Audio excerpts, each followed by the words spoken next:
À présent, poésie de Jean-Michel Guillot. Autrefois, les mots mettaient beaucoup de temps à se mettre en branle. Amoncelés, ils venaient de si loin qu'il était aisé de les voir s'organiser en longues cohortes, prêtes à livrer bataille sur le champ aride de possibles foisonnements. Aride, avide, aussi de fleurs, de rhétorique, et pas de roses sans épines, pas d'herbe drue, sans coupure à venir. Avidité, fille de l'aridité première, balayée, écrasée, piétinée par la marche inexorable de mots batailleurs.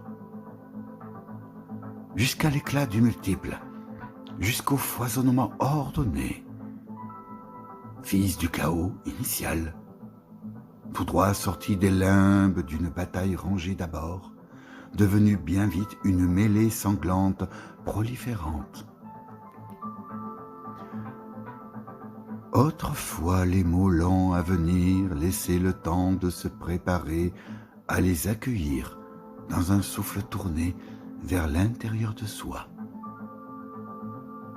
Comme si un vent se levait, un sirocco prêt à rivaliser avec la masse désertique d'un corps engoncé dans un esprit desséché par l'omniprésent concept produit par la figure pressante, oppressante, d'une raison triomphante, sûre de ses pouvoirs. S'arrogeant tous les droits sur une psyché médusée, par tant d'arrogance, et faisant fi de tout ce qui échappe à sa prédation. Lent à venir, les mots délivraient un message à qui les accueillait.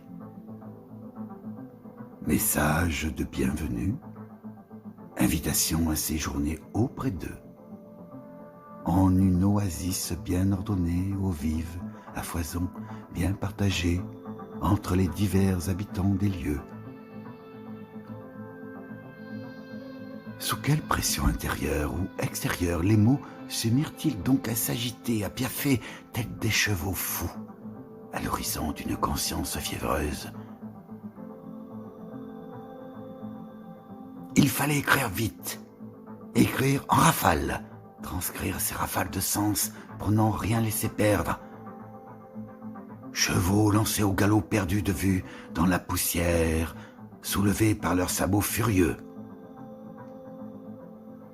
Écrire à perdre haleine, jusqu'à en perdre le souffle initial de la déflagration, et voir ainsi s'envoler, aveugler les raisons d'espérer, au risque de s'épuiser ainsi, à aller au-devant de ce qui venait au-devant de nous, jusqu'à une hypothétique conflagration finale, stade imaginal, virginal aussi, ô paradoxe, qui verrait alors se former sous nos yeux l'ultime figure que mon ami Gilbert Bourson, dans un de ses poèmes pensés, appelle l'opportun.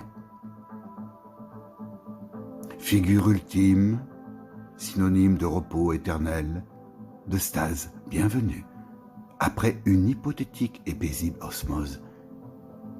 Fille d'une conflagration douce mais vertigineuse, comme peuvent en connaître deux galaxies qui s'en mêlent l'une dans l'autre, copulant à outrance, par milliards de planètes et de soleils interposés, jusqu'à donner un monde nouveau. Oui, tout sauf un nouveau monde bâti sur l'ancien, mais bel et bien une saveur et une ferveur toutes nouvelles. Déflagration après déflagration, murs écroulés après immeubles effondrés. Le monde est resté tel qu'en lui-même, tant dans la bouche des puissants, ces penseurs à retardement de seconde, zone que dans les actes et les actions des populations rivées à leurs croyances et à leurs dogmes. En rabattre alors, il fallut bien, mais sans perdre une once d'enthousiasme et de rage. Autrefois revient en force dans la fidélité à un certain passé de pensée, pour qui tendre vers et attendre ne faisait qu'un, au fil d'un temps long, mais mesuré à l'aune d'une ardeur inextinguible, ferveur incandescente jusqu'à l'indécence, cœur en feu, mis à nu dans un brasier de mots, afin que le corps n'oublie pas qu'il est l'humble habitant des lieux. Humilité gorgée d'entrain, d'allant et de fougue pour l'amour du monde, qui toujours précède les mots pour le dire et le dédire. Autrefois, désormais, maintient vive l'attente, et d'instant en instant, vaillamment voici qu'il file la trame d'un drame multiforme aux dimensions inconnues. En foule, les mots se bousculent au portillon d'une gigantesque salle de spectacle. Qui peut les accueillir tous, pour peu qu'ils sachent prendre patience.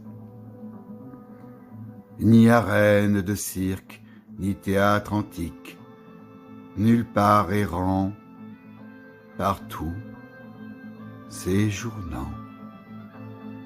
Nulle part errant, partout séjournant. Partout séjournant.